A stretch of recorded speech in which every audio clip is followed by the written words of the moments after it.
பரிசுத்த வேதாகமம் புதிய ஏற்பாடு 2 தீமோத்தேயு 2 அதிகாரம். ஆதலால் என் குமாரனே, நீ கிறிஸ்து இயேசுவில் உள்ள கிருபையில் பலப்படு.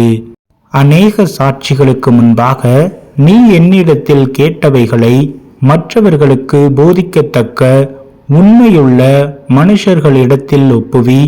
நீயும் இயேசு கிறிஸ்துவுக்கு நல்ல போர் சேவகனாய் தீங்கு அனுபவி.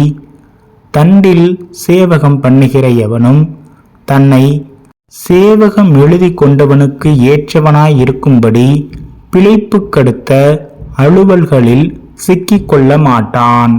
மேலும் ஒருவன் மல்யுத்தம் பண்ணினாலும் சட்டத்தின்படி பண்ணாவிட்டால் முடிசூட்டப்படான். பிரயாசப்பட்டு பயிரிடுகிறவன் பலனில் முந்தி பங்கடைய வேண்டும். நான் சொல்லுகிறவைகளை சிந்தித்துக்கொள்.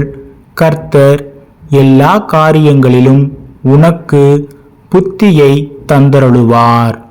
தாவீதின் சந்ததியில் பிறந்த இயேசு கிறிஸ்து என் சுவிசேஷத்தின்படியே மரித்தோரிலிருந்து எழுப்பப்பட்டவர் என்று நினைத்துக்கொள். இந்த சுவிசேஷத்தின் நிமித்தம் நான் பாதகன் போல கட்டப்பட்டு துன்பத்தை அனுபவிக்கிறேன். தேவ வசனமோ கட்டப்பட்டிருக்கவில்லை. ஆகையால் தெரிந்து கொள்ளப்பட்டவர்கள் கிறிஸ்து இயேசுவினால் உண்டான இரட்சிப்பை நித்திய மகிமையோடே பெற்றுக்கொள்ளும்படி சகலத்தையும் அவர்கள் நிமித்தமாக சகிக்கிறேன். இந்த வார்த்தை உண்மையுள்ளது. என்னவெனில், நாம் அவரோடே கூட மரித்தோமானால் அவரோடே கூட பிழைத்தும் இருப்போம். அவரோடே கூட பாடுகளை சகித்தோமானால் அவரோடே கூட ஆளுகையும் செய்வோம். நாம் அவரை மறுதலித்தால் அவரும் நம்மை மறுதலிப்பார்.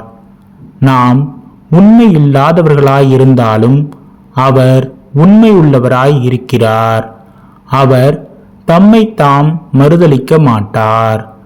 இவைகளை அவர்களுக்கு நினைப்பூட்டி ஒன்றுக்கும் பிரயோஜனமில்லாமல் கேட்கிறவர்களை கவிழ்த்து போடுகிறதற்கு ஏதுவான வாக்குவாதம் செய்யாதபடிக்கு கர்த்தருக்கு முன்பாக அவர்களுக்கு எச்சரித்து புத்தி சொல்லு. நீ வெட்கப்படாத ஊழியக்காரனாயும் சத்திய வசனத்தை நிதானமாய் பகுத்து போதிக்கிறவனாயும் உன்னை தேவனுக்கு முன்பாக உத்தமனாக நிறுத்தும்படி ஜாக்கிரதையாயிரு. சீர்கேடான வீண் பேச்சுகளுக்கு விலகியிரு. அவைகளால் கள்ள போதகர்களான அவர்கள் அதிக அவபக்தி உள்ளவர்கள் ஆவார்கள். அவர்களுடைய வார்த்தை அறிவிப்பிளவையைப் போல படரும். இமேனேயும் பிலேத்தும் அப்படிப்பட்டவர்கள். அவர்கள் சத்தியத்தை விட்டு விலகி உயிர்த்தெழுதல் நடந்தாயிற்றென்று சொல்லி சிலருடைய விசுவாசத்தை கவிழ்த்து போடுகிறார்கள். ஆகிலும் தேவனுடைய உறுதியான அஸ்திபாரம் நிலைத்திருக்கிறது. கர்த்தர் தம்முடையவர்களை அறிவார் என்பதும், கிறிஸ்துவின் நாமத்தை சொல்லுகிற எவனும் அநியாயத்தை விட்டு விலகக் கடவான் என்பதும் அதற்கு முத்திரையாயிருக்கிறது. ஒரு பெரிய வீட்டிலே பொன்னும் வெள்ளியுமான பாத்திரங்களும் அல்லாமல் மரமும் மண்ணுமான பாத்திரங்களும் உண்டு.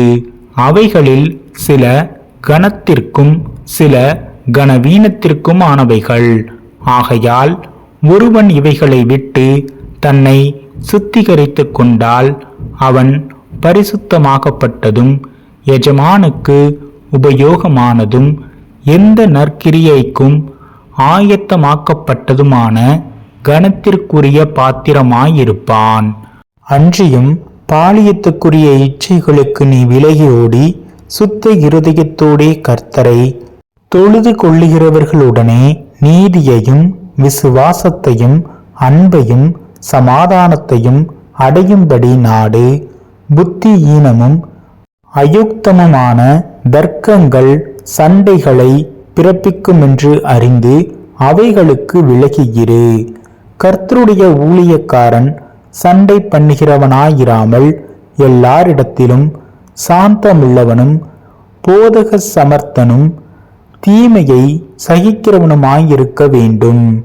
எதிர் பேசுகிறவர்கள் சத்தியத்தை அறியும்படி தேவன் அவர்களுக்கு மனம் திரும்புதலை அருளத்தக்கதாகவும் பிசாசானவனுடைய இச்சையின்படி செய்ய அவனால் பிடிப்பட்டு இருக்கிற அவர்கள் மறுபடியும் மயக்கம் தெளிந்து அவன் கண்ணிக்கு நீங்கத்தக்கதாகவும் சாந்தமாய் அவர்களுக்கு உபதேசிக்க வேண்டும்.